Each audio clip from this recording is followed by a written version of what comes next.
Ayan oh. Ito ang pinaka-highlight dito sa Bitukang Manok. Ayan. Itong kuha na to. Itong area na to. Ayan oh.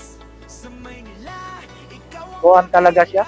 Yung maganda ang pagkakuha, no? Tingnan mo. Sikong-siko talaga yung kuhaan dito, daanan. Yan oh, sobrang kurbada oh. Oh, tingnan nyo. Di ba? Kaya yan sila, nagta-traffic yan sila, yung mga kuhaan na yan, pag maraming mga sasakyan. Kasi minsan pinapauna lang yung kabila. Kasi pag doon nga, pag paliko doon sa kuhaan, parang alanganin siya ba? Yan, kagaya nito, yan, alanganin yan eh. Hagis daw. Hagis daw siya.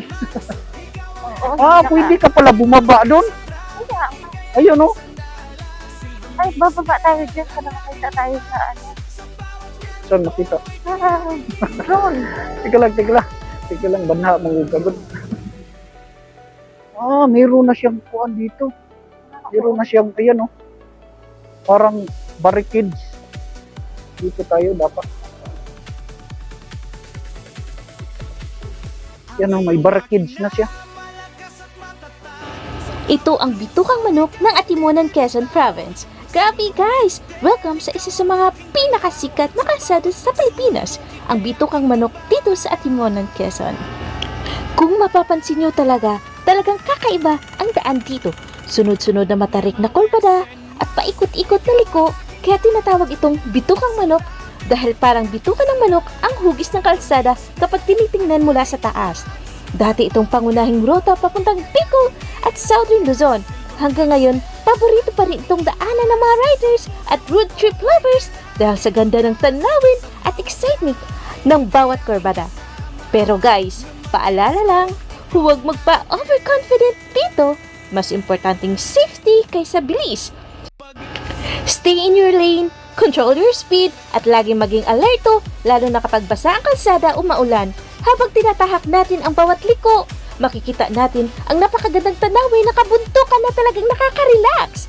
Nakakapagod ang biyahe, pero sulit na sulit ang bawat kilometro.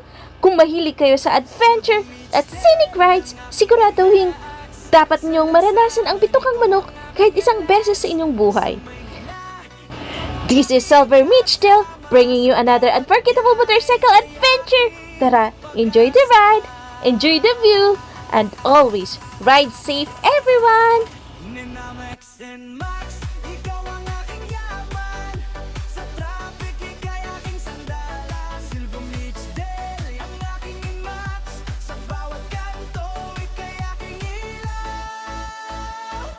Sa init ng araw, sa lamig ng gabi, Silver Mitchdale, ika'y laging nariyan. Sa trabaho, sa eskwela o kahit saan na naaks ko, ikaw ang aking kayamanan.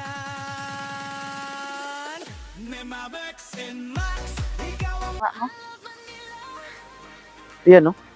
Andito na naman tayo sa iconic Bitukang Manok. So sa previous naming balik sa Manila, usually gabi na kami dumaan dito. Iba-iba talaga ang vibe ng lugar kapag madilim, mas tahimik, mas challenging, pero napakaganda pa rin ng tanawin. Ngayon guys, first time namin na may araw pa kami dumaan dito pabalik ng Maynila dito sa Bitukang Manok. Medyo nagmamadali na kaming bumalik ng Maynila kaya medyo binilisan ni Ventil ang takbo, pero syempre safe riding pa rin ang priority. Kilala ang Bitukang Manok sa sunod-sunod ditong matatarik na kurbada, kaya kailangan talagang doble ingat ang pagmamaneho. Ito ay isa sa pinaka-iconic na bahagi ng Maharlika Highway at sa bawat pagdaan namin rito, para bang bahagi na ito ng bawat road trip namin pauwi. Ngayon, iba na naman ang experience natin. Sa wakas, dumaan tayo na may liwanag pa. Mas kitang-kita ang ganda ng iconic Bitukang Manok at ang sunod-sunod nitong matatarik na kurbada. Pero napaisip lang ako, sa tagal ng panahon, bakit kaya hanggang ngayon wala pa ring street lights sa kahabaan ng Kasi Bitukang masundot Manok? ni mong ilong ni ate. So, from Bitukang Manok to Paranaque is, ano ba to? Continue. Is 4 hours and 16 minutes. Sabihin na lang natin 5 oras. So, possibly, anong oras na tayo? So ngayon, mga alas 10. So ngayon, 5 o'clock. 5:04 in the evening.